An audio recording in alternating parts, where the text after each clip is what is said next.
ہر قسم کی تعریف اللہ کے لیے ہے۔ وہ ذات و صفات اور جمال میں مقدس اور عظمت و بلندی اور جلال میں پرشوکت ہے۔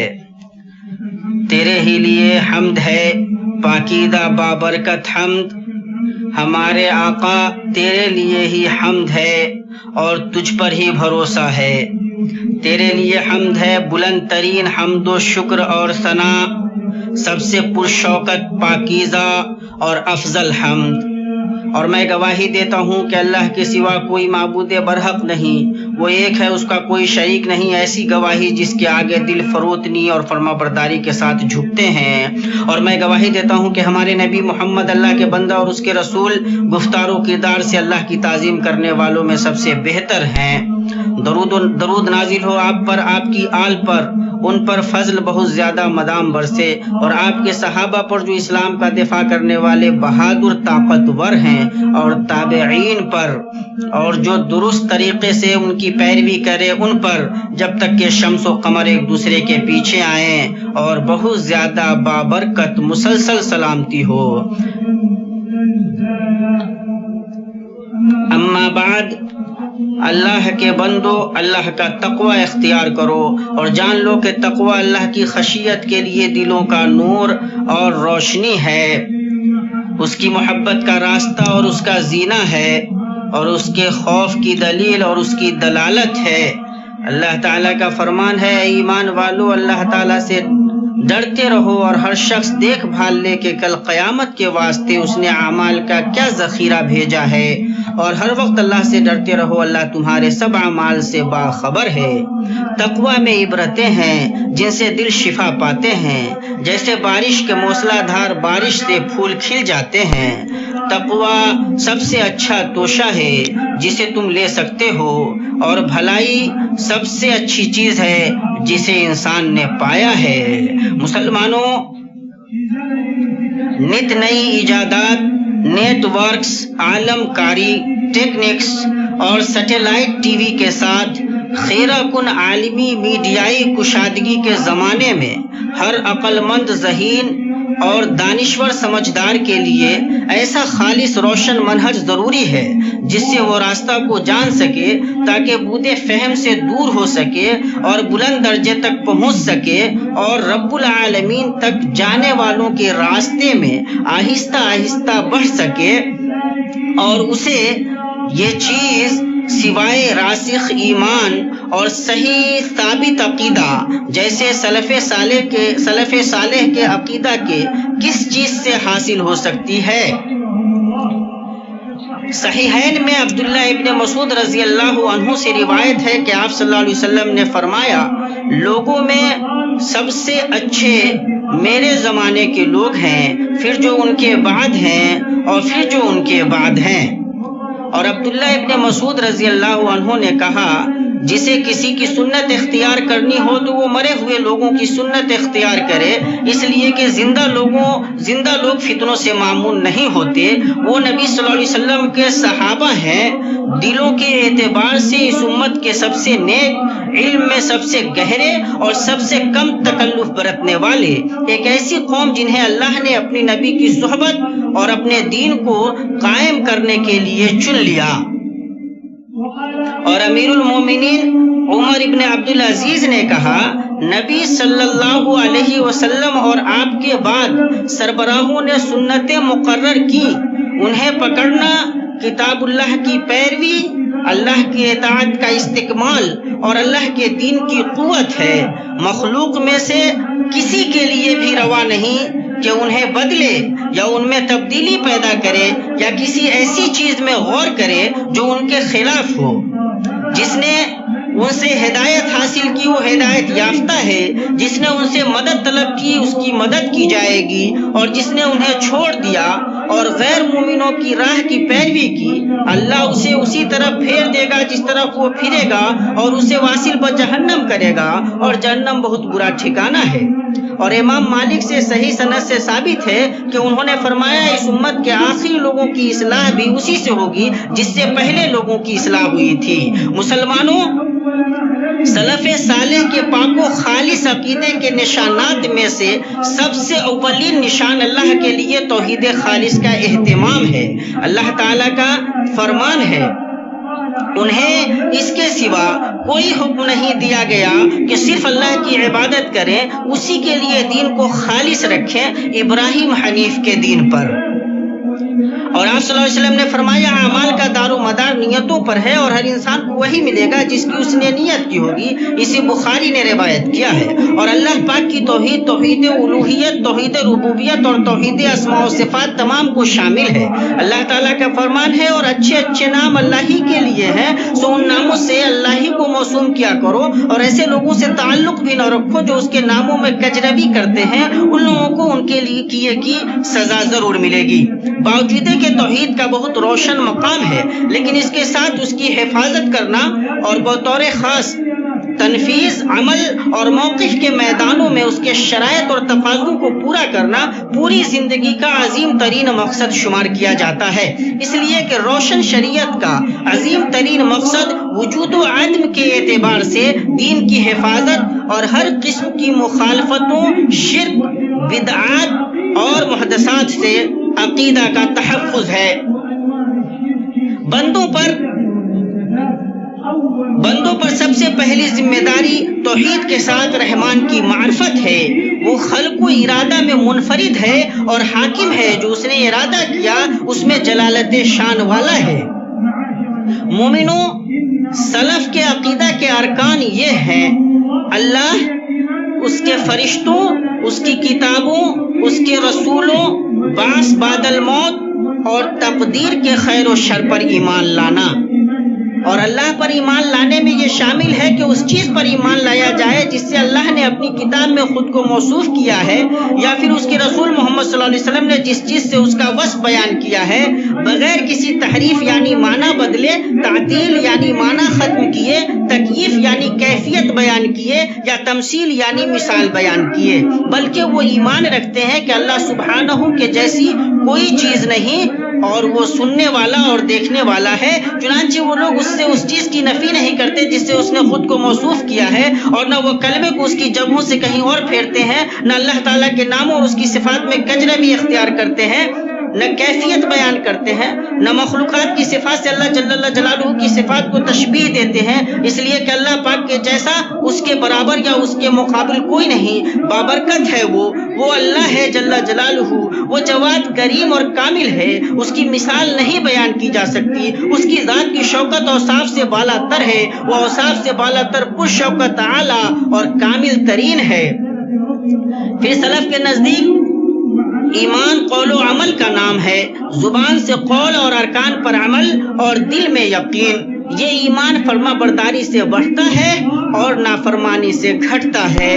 اللہ تعالیٰ کا فرمان ہے، انہیں اس کے سوا کوئی حکم نہیں دیا گیا کہ صرف اللہ کی عبادت کریں، اسی کے لیے دین کو خالص رکھیں، ابراہیم حنیف کے دین پر نماز کو قائم رکھیں اور زکوٰۃ دیتے رہیں، یہی ہے دین سیدھی ملت کا۔ اور نبی صلی اللہ علیہ وسلم نے فرمایا ایمان کے 70 سے زائد شعبے ہیں، ان میں بلند ترین شعبہ اس بات کی گواہی ہے کہ اللہ کے سوا کوئی معبود برحق نہیں، اور ادنا ترین راستے سے تکلیف دہ چیز کا ہٹانا ہے اسے،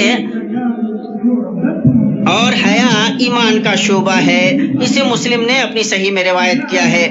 آپ صلی اللہ علیہ وسلم نے یہاں قول و عمل کو ایمان میں سے قرار دیا۔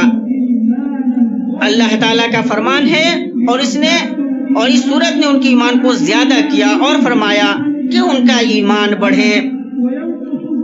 پتہ چلا کہ ایمان عمل سے بڑھتا ہے اور گناہوں اور معصیتوں سے مزمحل ہوتا، مرجھاتا اور گھٹتا ہے۔ مسلمانوں، سلف کا عقیدہ افراط و تفرید کے بیچ میانہ رو ہے۔ یہ لوگ اللہ سبحانہ و تعالیٰ کی صفات کے باب میں وسط ہیں، اللہ کی وعیدوں کے باب میں وسط ہیں، اور ایمان و دین کے ناموں کے باب میں وسط ہیں، اور رسول اللہ صلی اللہ علیہ وسلم کے صحابہ کے باب میں وسط ہیں، اور ہر معاملے میں وسط ہیں۔ اے وہ آدمی جو حساب کے دن جہنم اور بھڑکتی آگوں سے اپنی نجات چاہتا ہے، گفتار و کردار میں رسول اللہ کی پیروی کر اور قرآن سے باہر نہ نکل، اور صحیحین کو پکڑ لے جو کہ دین و ایمان کے قیمتی ہار کا جوڑ ہیں۔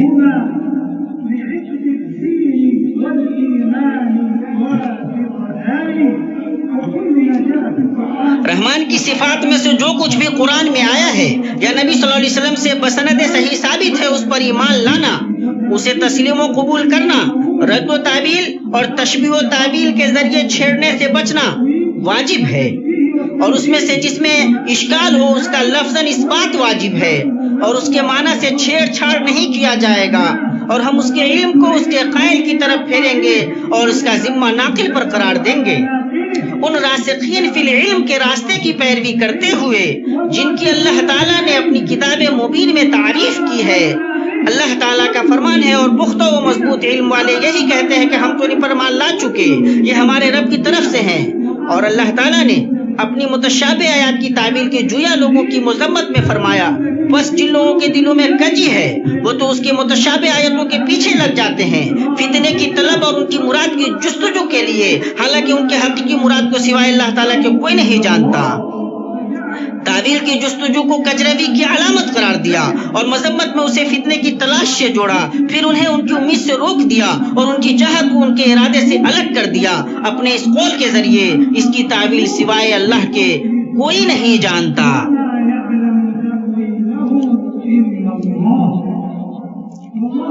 اللہ سبحانہ و تعالی اپنے آسمانوں کے اوپر اپنے عرش پر ہے، اپنی مخلوقات سے بلند ہے، اور وہ ان کے ساتھ ہے، وہ جہاں بھی رہیں۔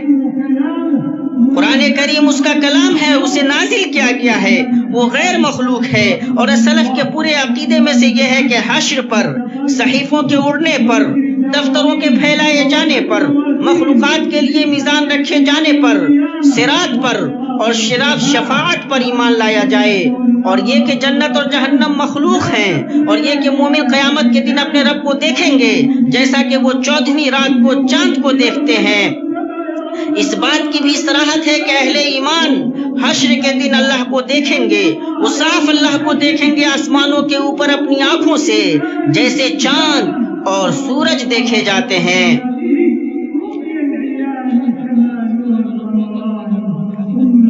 امت مسلمہ امامت اور جماعت کے بعد میں وہ جماعت اور امامت کو لازم پکڑتے ہیں، اور دین سے نکل جانے والے خوارج کے برخلاف سمع و طاعت کے ساتھ ان کی فرما برداری کو قبول کرتے ہیں۔ امام طحاوی رحمہ اللہ کہتے ہیں، ہم جماعت کو حق و درستگی سمجھتے ہیں اور علیحدگی کو گمراہی اور عذاب۔ آپ رحمہ اللہ مزید فرماتے ہیں، ہم اپنے سربراہوں اور حکمرانوں پر خروج کو جائز نہیں سمجھتے، ہر چند کہ وہ ظلم کریں، نہ ہم ان کے لیے بد دعا کرتے ہیں اور نہ ان کی فرما برداری سے ہاتھ کھینچتے ہیں، اس لیے کہ ان کی اطاعت بطور فریضہ اللہ کی اطاعت میں سے ہے، جب تک ہمیں معصیت کا حکم نہ دیا جائے، اور ہم ان کے لیے درستگی اور عافیت کی دعا کرتے ہیں۔ اور امام ابن حنبل رحمہ اللہ نے کہا، اگر میری کوئی ایک دعا قبول ہوتی تو میں اسے فرما روا کے لیے پھیرتا۔ سلف کسی گناہ کی وجہ سے تکفیر نہیں کرتے جب تک کہ وہ اس گناہ کو حلال نہ سمجھتا ہو، جو وہ تکفیر، تفجیر اور تدبیر سے ڈرتے ڈراتے ہیں اور علماء ربانیین کی تعظیم و اجلال کے راستے پر چلتے ہیں۔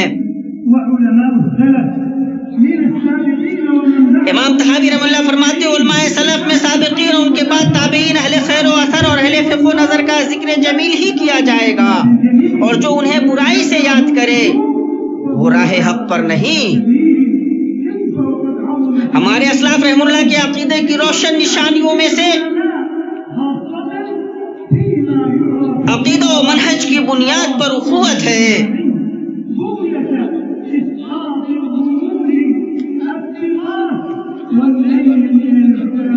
اور کچھ لوگ علماء پہ تانا زنی کرتے ہیں تاکہ ان کا اعتبار گھٹایا جا سکے۔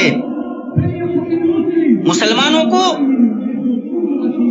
اس مسئلے کی سنگینی کو سمجھنا چاہیے۔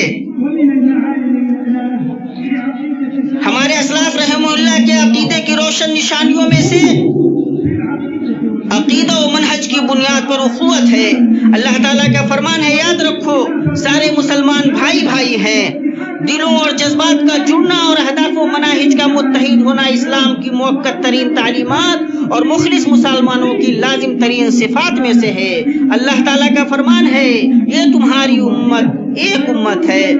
اللہ جل وعلا کا فرمان ہے، اللہ تعالیٰ کی رسی کو سب مل کر مضبوط تھام لو اور پھوٹ نہ ڈالو۔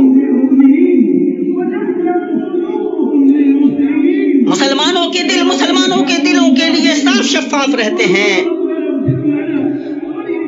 اے اللہ تو ہمیں بخش دے، اور جو ہم سے پہلے ایمان والے بھائی گزر چکے انہیں بھی بخش دے، اور ہمارے دلوں میں کسی کے لیے کینہ نہ رکھ۔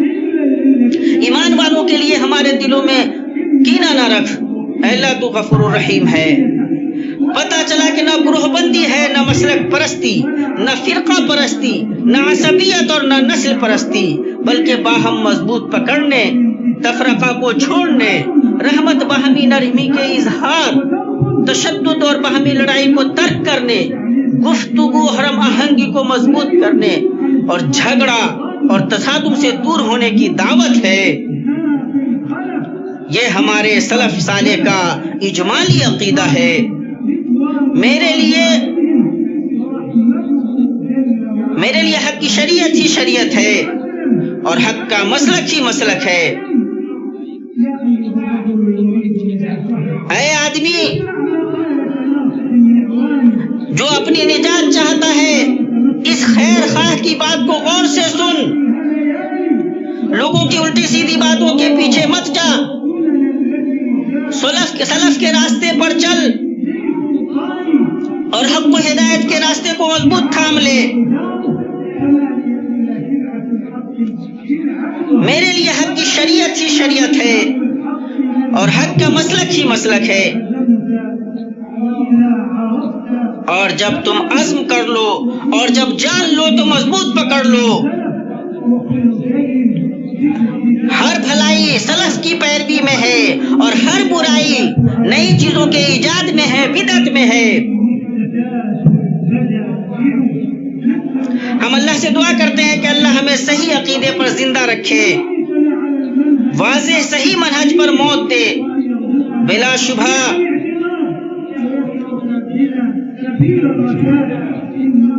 شبہ وہ جواد اور کریم ہے۔ اعوذ باللہ من الشیطان الرجیم۔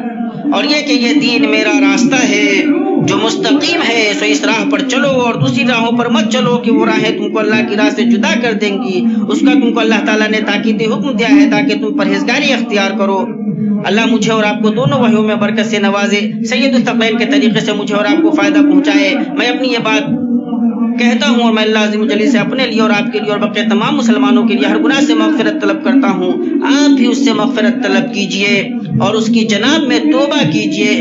بلا شبہ میرا رب بہت بخشنے والا، بہت مہربان ہے۔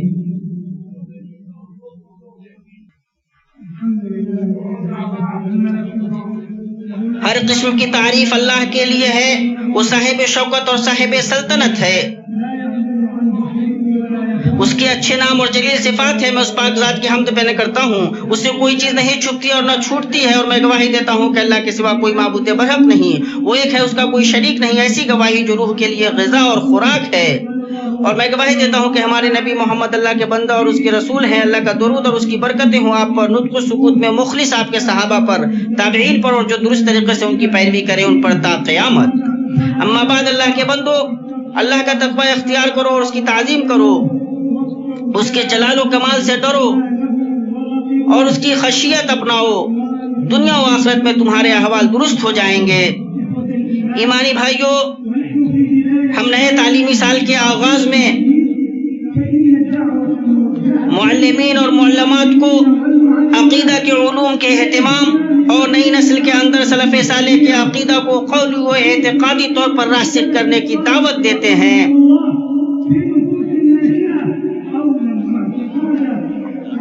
ٹیکنالوجی، نئے ذرائع ابلاغ اور زبانوں کو کام میں لا کر خالص شفاف عقیدے کے نشر کرنے، وسطیت و اعتدال کے منہج کو مضبوط کرنے اور انتہا پسندی اور دہشت گردی سے مقابلہ کرنے کی دعوت دیتے ہیں۔ تاکہ ہم تمام امن، ایمان اور سلامتی سے محظوظ ہو سکیں. اور سچی اخوت میں سے اسلامی اتحاد اور مسلمانوں کے مسائل کے اہتمام کی دعوت ہے، اور ان میں سر فہرست فلسطین کا مسئلہ ہے اور مسجد اقصی کا مسئلہ ہے. یہ مسلمانوں کا پہلا مسئلہ ہے اور اس کا دینی و تاریخی مقام ہے، اور اس بابرکت ملک مملکت سعودی عرب کا اس کی تاسیس سے فلسطین کی مدد اور اس کے تمام حصوں میں امن و سلامتی کو متحقق کرنے کے سلسلے میں ثابت موقف ہے. یہ مسئلہ امت کے ضمیر اور اس کے احساسات میں ہے. چنانچہ مملکت حرسہ اللہ کا OIC ممالک کے وزرائے خارجہ کو میٹنگ کی دعوت دینا تمام کرۂ ارضی میں اسلامی اتحاد اور اخوت کے ان بلند مفاہیم کے تئیں مملکت کے حرص کو مؤکد کرتا ہے اور اس کی تاکید کرتا ہے کہ مسجد اقصی کا مسئلہ خادم حرمین شریفین اور ان کے امین ولی عہد اور تمام فرزندان اسلام کے دل اور احساسات میں ہے. اللہ تعالی حرمین شریفین والے اس ملک کی اور مشرق و مغرب میں موجود مسلمانوں کے مقدسات کی ہر برائی اور مکروہ چیز سے حفاظت فرمائے. وہ مکر کرنے والوں کے مکر اور شرکسوں کے شر کو پھیر دے. بلا شبہ وہ سننے والا اور قبول کرنے والا ہے. یہ باتیں رہیں اور درود و سلام بھیجو اللہ تم پر رحم کرے مخلوقات میں سب سے بہتر ہستی پر ایسا درود جس سے خوشبو پھوٹ رہی ہو، جیسا کہ تمہیں ذوالجلال والاکرام نے اپنی انوکھے نظم والی محکم کتاب میں حکم دیا ہے. اللہ تعالیٰ نے کریمانہ بات کہی ہے. اللہ تعالیٰ اور اس کے فرشتے اس نبی پر رحمت بھیجتے ہیں.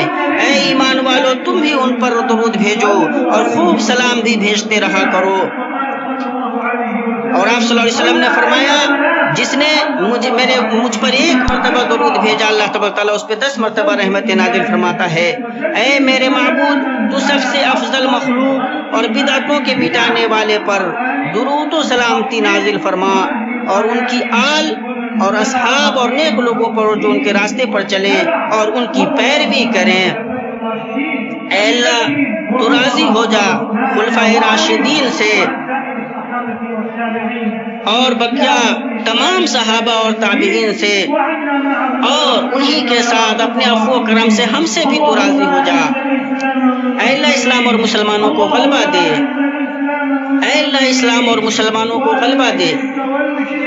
اے اللہ شرک اور مشرکین کو رسوا کر. اے اللہ دین کی حفاظت فرما اور اس ملک کو امن و امان اور خوشحالی میں آگے بڑھا. اے اللہ ہمارے حکمرانوں کی حفاظت فرما، ہمارے سربراہوں کی حفاظت فرما.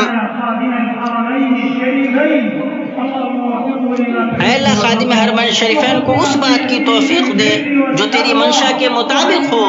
تو انہیں تقوی و سلامتی کے راستے پر چلا. اے اللہ انہیں ایسے مشیر کار مرحمت فرما جو انہیں حق کی راہ دکھائیں، اچھے مشوروں سے نوازیں. اے اللہ انہیں اس کی توفیق دے جس میں بندوں کی اور ملک کی بھلائی ہو.